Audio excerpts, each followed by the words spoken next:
Nesta semana, o índice CNN vai se debruçar sobre os diferentes níveis de competitividade nas disputas pelas capitais das eleições de 2024.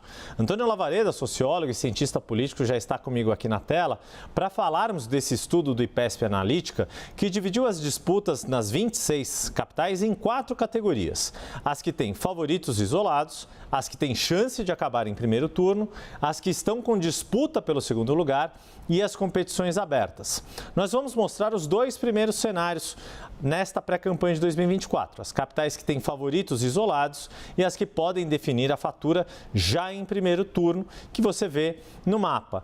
Com favoritos isolados, Maceió, Recife e Macapá. Com chance de definição em primeiro turno, Natal, Rio de Janeiro, Salvador e Teresina.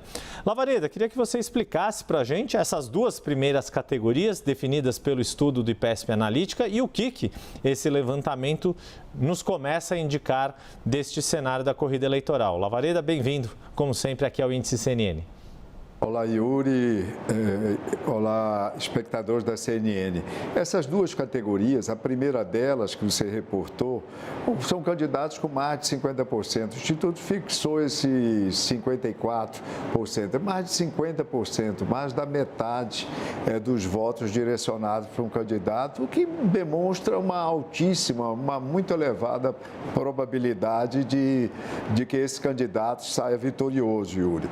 Esses candidatos. A segunda categoria, chance de acabar no primeiro turno, nós estamos falando de chance elevada de acabar no primeiro turno. São candidatos que têm mais de 40% de votos, de intenções de votos no momento, e apresentam uma diferença de mais de 10 pontos em relação ao segundo colocado. Aliás, é um critério até parecido com aquele que a Argentina, por exemplo, utiliza para realizar ou não o segundo turno. Quando ocorre uma distribuição do resultado eleitoral desse tipo, Yuri, eles não fazem o segundo turno, torna desnecessário o segundo turno.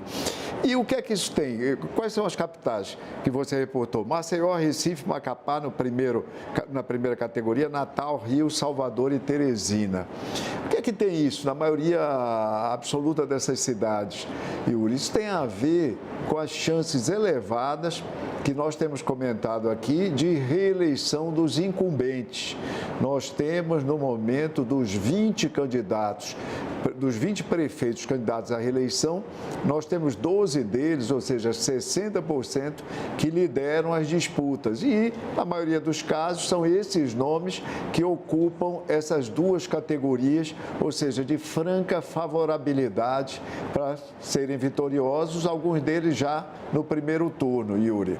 Pois é, ali isso fica muito claro, principalmente naqueles favoritos isolados, todos eles prefeitos em primeiro mandato e com essa possibilidade de renovarem o segundo mandato. Nessa primeira tela, incluindo os favoritos e essas cidades com chance de primeiro turno, a gente tratou nesse cenário de um nome favorito e isolado na liderança, né, para usar o critério bem claro aqui, ou de chance de acabar a disputa já no primeiro turno, num total 7 capitais. Ou seja, restam 19, que se espalham em 2 outras categorias que a gente já vê na tela. Aquelas que têm competição pelo segundo lugar e aquelas que são uma competição aberta pelos critérios do IPESP Analítica. Lavareda, o que significam essas outras 2 categorias e quais cidades você destacaria nesses 2 grupos, que são grupos mais amplos, vão desde cidades da região Nordeste, como a gente vê Aracaju, Fortaleza, também incluem cidades da região Sul, como Florianópolis, e no caso das competições abertas, algumas das maiores cidades do país, como Belo Horizonte, tem São Paulo e por aí vai.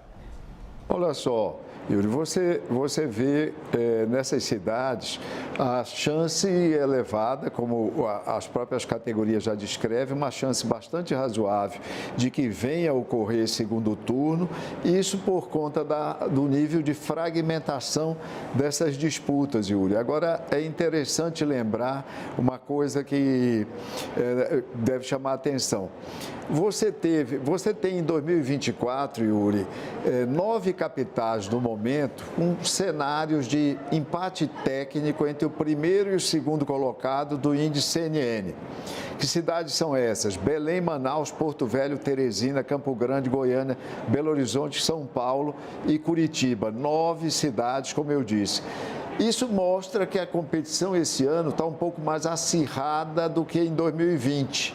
Embora você tenha um número equivalente, como chamamos a atenção, de capitais com um cenário que é descrito como eleição aberta, você tem mais competitividade agora. Em 2020, você teve no resultado eleitoral apenas 6 capitais, que foram Manaus, Fortaleza, Maceió, Recife, Cuiabá e Porto Alegre, onde o resultado ficou bastante estreito. Uma diferença, Yuri, abaixo de 5 pontos percentuais. Então, 2024 está prometendo, a essa altura, sempre lembrando que estamos a meses das eleições, 2024 promete uma corrida mais acirrada entre as diversas forças político-partidárias, Yuri.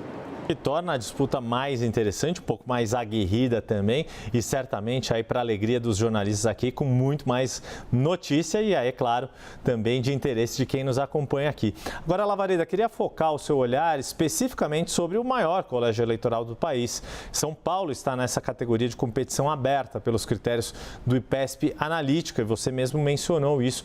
O que a gente pode esperar neste momento e o que deve se avançar na disputa pelo maior colégio eleitoral do país?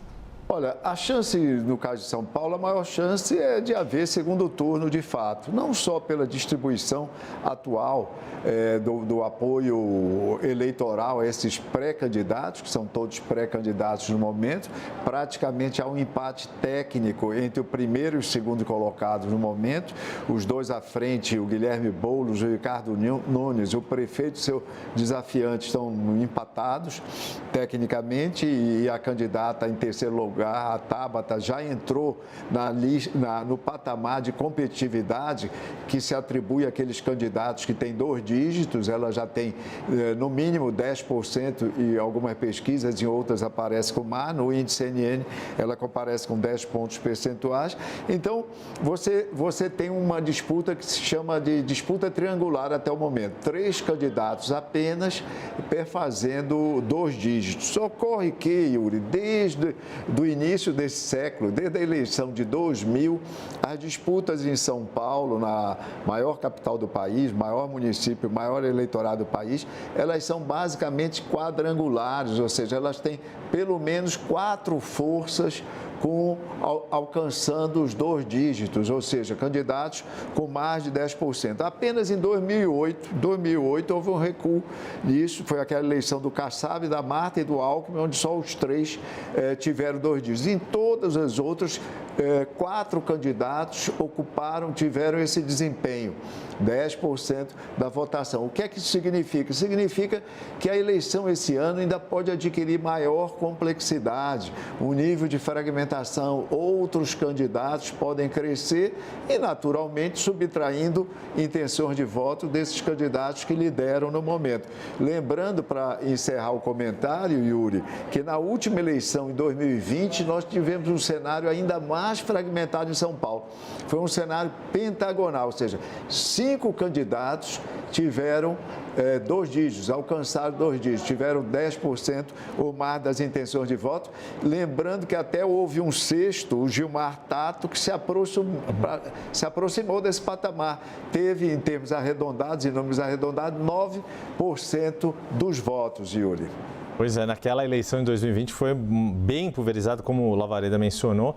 Saiu do segundo turno Bruno Covas e Guilherme Boulos, acabou sendo reeleito Bruno Covas, cujo vice é o atual prefeito Ricardo Nunes, dado que Bruno Covas morreu em 2021. Antônio Lavareda, sociólogo e cientista político, toda semana está conosco aqui trazendo uma análise com dados e profundidade da corrida eleitoral mais esperada nas capitais e grandes cidades. A CNN conta com o maior especialista brasileiro em eleições municipais e eu tenho o prazer e a honra de dividir tela semanalmente com o Antônio Lavareda. Um abraço, meu amigo, e até a próxima e bom feriado de Corpus Christi. Um abraço, um prazer estar com você, Yuri.